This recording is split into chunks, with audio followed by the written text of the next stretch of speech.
Salut à tous les amis, c'est Aikan, j'espère que vous allez bien. Aujourd'hui on se retrouve dans une nouvelle vidéo où je vais vous raconter deux histoires qui devraient être assez courtes, des histoires qui viennent de Reddit.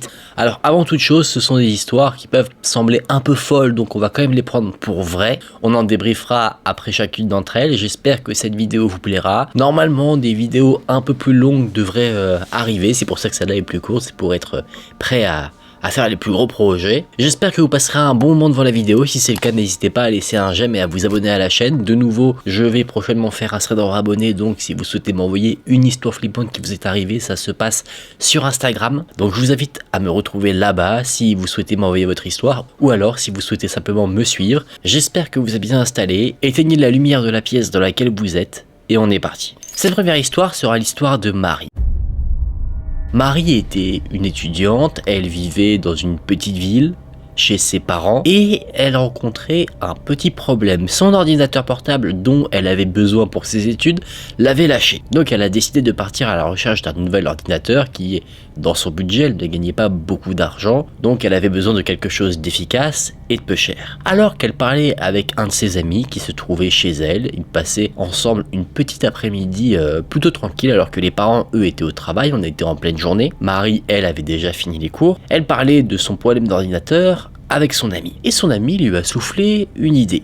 Il lui a proposé de regarder directement en ligne. Marie, elle, avait fait le tour de quelques magasins, mais même les ordinateurs d'occasion les moins chers étaient trop chers pour elle. Donc son ami lui a dit que peut-être la solution à son problème se trouvait non pas en ligne sur des sites de magasins, mais sur des sites qui proposent de la vente entre particuliers, c'est-à-dire quelqu'un qui n'est pas un professionnel. Elle parcourt quelques sites et encore une fois, le problème revient.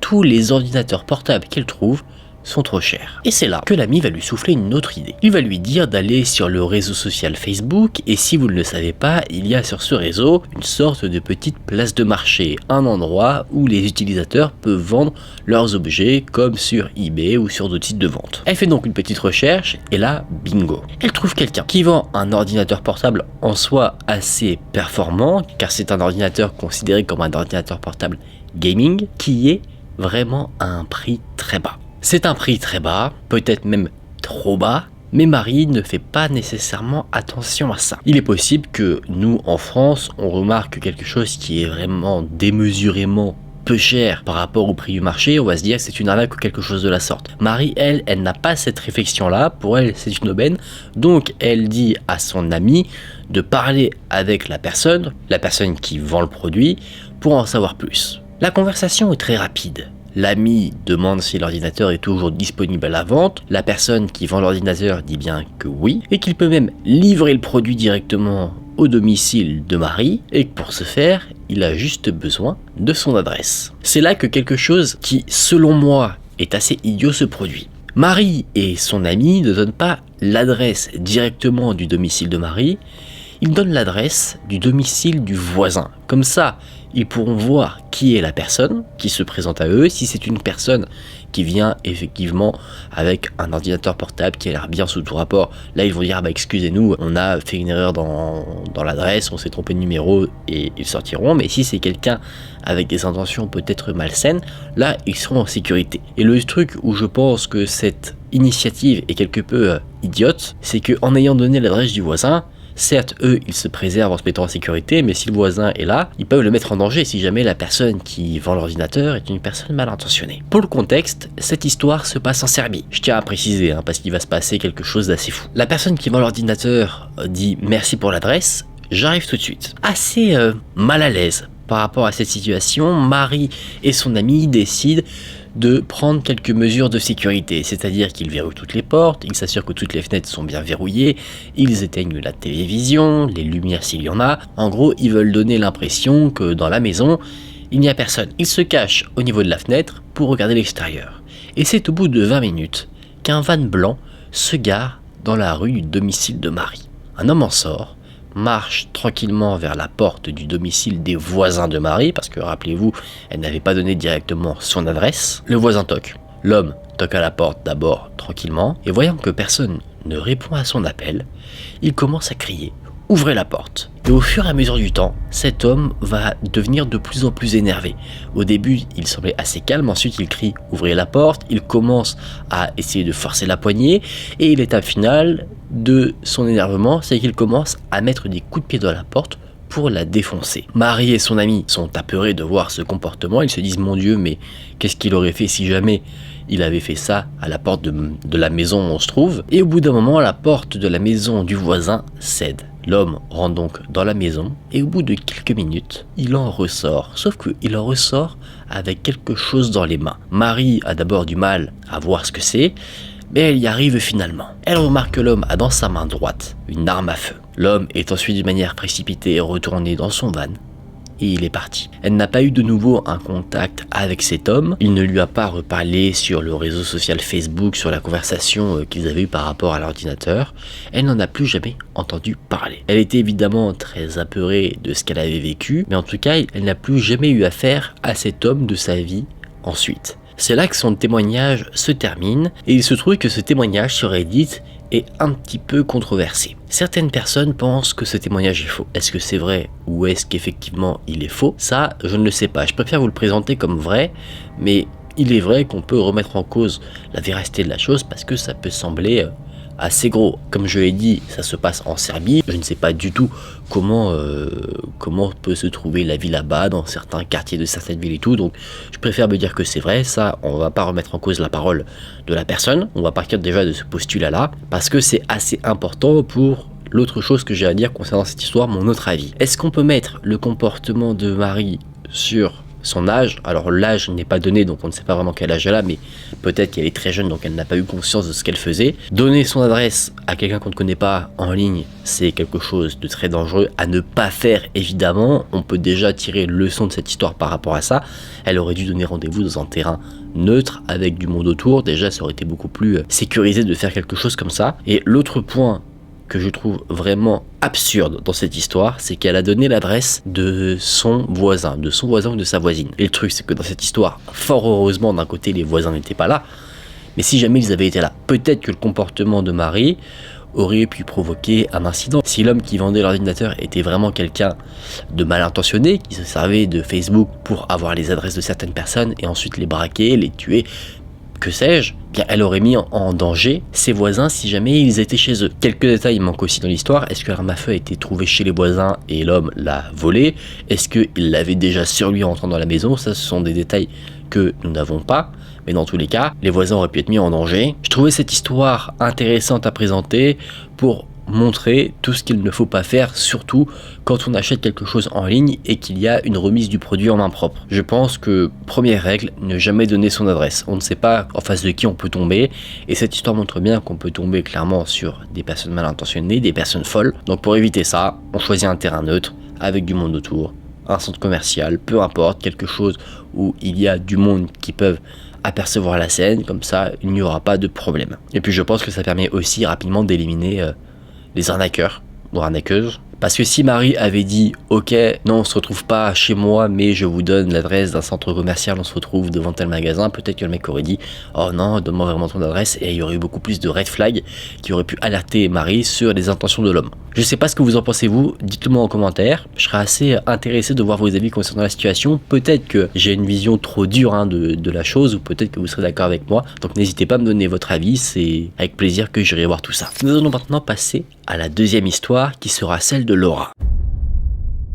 Laura avait aux alentours des 14 ans et son histoire se passe dans la ville de Londres. Elle ne venait pas de là-bas directement, elle venait d'un autre pays et elle dit que son école ainsi que l'école de son meilleur ami avaient organisé un voyage pour visiter la Grande-Bretagne. Donc Laura était très contente de partager cette expérience avec lui. Le voyage consistait non pas à visiter toute la Grande-Bretagne, c'était principalement visiter Londres pendant quelques jours, visiter des magasins emblématiques, des musées, faire quelques attractions touristiques. Et Laura nous dit que ce voyage scolaire se passait extrêmement bien jusqu'à un moment précis. Vous savez, en voyage scolaire, généralement, On fait une attraction, un musée ou quelque chose de la sorte, et puis on a aussi des petits moments où on a quartier libre. On était donc 4 jours avant le retour au domicile de Laura. Toute l'école avait visité une rue et ils avaient quartier libre pour faire un peu de shopping.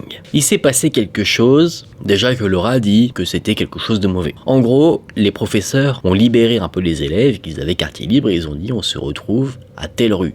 Et là où Laura trouve que c'est un peu indécent d'avoir fait ce genre de choses, c'est que tout le monde avait à peu près 14-15 ans et les professeurs ont dit on se retrouve là-bas, sans guide. Les élèves devaient un peu se débrouiller eux-mêmes, donc ils pouvaient se perdre facilement. En plus, beaucoup ne parlaient pas très bien anglais, très peu d'élèves étaient déjà allés à Londres, donc c'était quasiment assuré qu'il y allait avoir des personnes qui allaient se perdre. Et ça a été le cas de Laura et de son meilleur ami. Ils ne savaient pas du tout vers où ils allaient, où ils devaient aller, ils étaient paumés complètement dans la ville de Londres. Les deux amis commençaient à être assez nerveux. Laura explique que d'un point de vue extérieur, elle et son ami n'avaient pas l'air d'être ensemble. Ils étaient à une certaine distance l'un et l'autre pour essayer de retrouver leur chemin. Donc quelqu'un qui voyait la scène de l'extérieur aurait pu penser que Laura et l'ami étaient deux personnes qui ne se connaissaient pas. C'est un petit détail, petit élément de contexte, mais qui est important. Laura, elle, continuait de marcher. Son ami, lui, à un moment donné, s'était arrêté pour regarder un peu le long des rues, et alors que Laura essayait de retrouver son chemin, elle a remarqué une voiture noire s'approcher d'elle. On pourrait se dire que la voiture ne faisait que passer, mais elle commence à se mettre à la même allure que Laura. Laura, évidemment, l'a remarqué, elle était assez confuse, mais elle n'a pas pensé immédiatement à un danger parce que on était en pleine journée, il y avait du monde dans la rue, donc pour elle, rien ne pouvait lui arriver. La voiture continue de rouler, et alors qu'elle roule encore, un homme en sort. Laura comprend qu'il n'y a peut-être pas qu'une personne dans le véhicule. L'homme s'approche d'elle et lui dit sans dire bonjour, sans quoi que ce soit, « Tu es jolie, viens avec moi ». Et après lui avoir dit ces quelques mots, il lui attrape le bras. Laura, à ce moment-là, ne réagit pas parce qu'elle est sous le choc, elle est très surprise, elle ne s'attendait pas à ce qu'on lui dise ce genre de choses et surtout à ce qui lui arrive ce genre de choses. Donc elle a un moment où elle est tétanisée. Et l'homme lui tient le bras, commence à la tirer vers le véhicule, mais il n'a pas une emprise très forte sur elle. C'est-à-dire que si Laura se débattait un petit peu, elle aurait pu facilement dégager son bras, sauf qu'elle était tellement sous le choc qu'elle n'a pas fait cela. Il s'est passé autre chose. En fait, son ami, qui était du coup derrière elle, a vu la scène, s'est précipité en courant vers elle, lui a attrapé le bras et l'a tiré. Et c'est ça en fait qui a fait que son bras s'est libéré de l'emprise de l'homme. Ensemble, ils courent. Laura, elle, est totalement perdue, elle ne comprend pas ce qui se passe. Ils se perdent dans des rues pour essayer de semer l'homme si jamais il les suit. Fort heureusement, ce n'était pas le cas, et une fois qu'ils ont l'impression d'être assez loin, les deux amis s'arrêtent. L'ami de Laura lui dit « Mais pourquoi t'as pas réagi? Pourquoi tu t'es pas débattu ?» Et Laura lui explique son ressenti, elle explique qu'elle ne s'attendait pas à ça, elle était sous choc, elle n'a pas vraiment compris ce qui se passait. Son cerveau ne l'a pas transmis les messages de attention, il y a une alerte, parce que lui-même ne comprenait pas ce qui se passait. Et finalement, ils ont retrouvé leur chemin en demandant de l'aide à des personnes qui marchaient dans la rue. Ils ont réussi à retrouver le groupe avec les professeurs. Ils n'ont rien dit du tout de ce qu'il s'était passé. Le reste du voyage s'est passé sans encombre, bien que cet événement ait quelque peu gâché la fin de voyage de Laura, ce qui est totalement compréhensible. Et le truc, c'est qu'elle en a parlé par contre à ses parents quand elle est revenue chez elle. Ses parents étaient abasourdis, très en colère, pas contre Laura du tout, mais contre l'école. Parce que pour eux, c'était totalement irresponsable de laisser les enfants comme ça dans une grande ville sans surveillance seuls. Donc la décision des parents était radicale, Laura n'a plus jamais refait de voyage scolaire ensuite. C'est là que le témoignage de Laura s'arrête. C'est un témoignage assez particulier parce qu'il y a quelques retournements de situation. Un des commentaires que j'ai trouvé assez intéressant pense que Laura effectivement a eu affaire à une tentative de kidnapping, je pense qu'on peut être d'accord là-dessus, mais le détail qui était intéressant, alors ça je vais l'ignorer parce que personnellement je n'ai jamais été à Londres et c'est quelque chose que j'aimerais beaucoup faire, mais je raconte vite fait ma vie, mais le truc c'est que à Londres les taxis sont des voitures noires, et Laura dit que c'est une voiture noire qui l'a approchée, donc il est possible que les individus qui ont tenté de l'enlever ont essayé de se faire passer pour des taxis, pour essayer de duper des personnes, des touristes peut-être, et les enlever pour faire quoi derrière, je ne sais pas. Est-ce que c'était simplement pour braquer, lui retirer de l'argent, etc. Si Laura avait été quelqu'un de plus âgé, je pense que c'est une solution qui aurait pu être envisageable, sauf que elle avait 14 ans, et ça se voyait donc clairement, si tu veux voler quelqu'un, tu voles pas un ou une adolescente. Tu sais qu'elle va avoir que très peu d'argent sur sa personne. Donc si on a tenté de kidnapper une jeune fille adolescente de 14 ans, c'est probablement que les intentions derrière étaient malsaines. Est-ce que ces hommes dans le véhicule étaient des personnes qui étaient des prédateurs d'enfants? Est-ce que c'était pour quelque chose d'autre? Ça, c'est le mystère de cette histoire. D'un côté, je préfère, encore une fois, je le dis souvent dans certaines histoires, ne pas le savoir, car si on ne le sait pas, c'est qu'il ne s'est rien passé de plus grave que ce qu'il ne s'est passé déjà. N'hésitez pas à me dire vous en commentaire quelles sont vos théories. Et voilà les amis, on en a fini pour ces deux histoires de Reddit. Je vous avais dit, c'est deux histoires assez courtes, mais deux histoires assez folles et assez intéressantes. Car je trouve qu'on peut quand même tirer des leçons de ces deux histoires. Je vous ai fait part de mes avis à la fin de chacune d'entre elles, donc j'ai hâte de voir vous ce que vous en pensez. N'hésitez pas à prendre le temps de laisser un commentaire pour me donner votre avis. C'est sur ce genre d'histoire-là que j'ai envie de lire vraiment ce que vous pensez, parce que pour moi il y a des erreurs qui sont commises. Je pense que vous serez d'accord avec moi sur la deuxième histoire pour dire que le corps professoral a été irresponsable dans la situation de Laura. Et pour la première histoire, justement, j'ai envie de savoir vous ce que vous pensez. Est-ce que vous êtes d'accord avec moi sur le fait que Marie a eu une initiative assez bête, ou est-ce que vous dites que non, peut-être que elle était jeune, ou c'est quelque chose qui se fait, etc. Voilà, j'ai besoin de savoir vous ce que vous en pensez, donc n'hésitez vraiment pas. J'espère que vous avez passé un bon moment en ma compagnie. J'espère que vous avez apprécié ces histoires autant que moi j'ai apprécié vous les partager. Si c'est le cas, n'hésitez pas à laisser un j'aime sous la vidéo, c'est vraiment très important, et merci à tous ceux qui le feront. Merci également de vous abonner à la chaîne, ça fait plaisir de voir que vous êtes de plus en plus à me suivre, vraiment de construire cette petite communauté de l'horreur, les Aconitos et les Aconitas.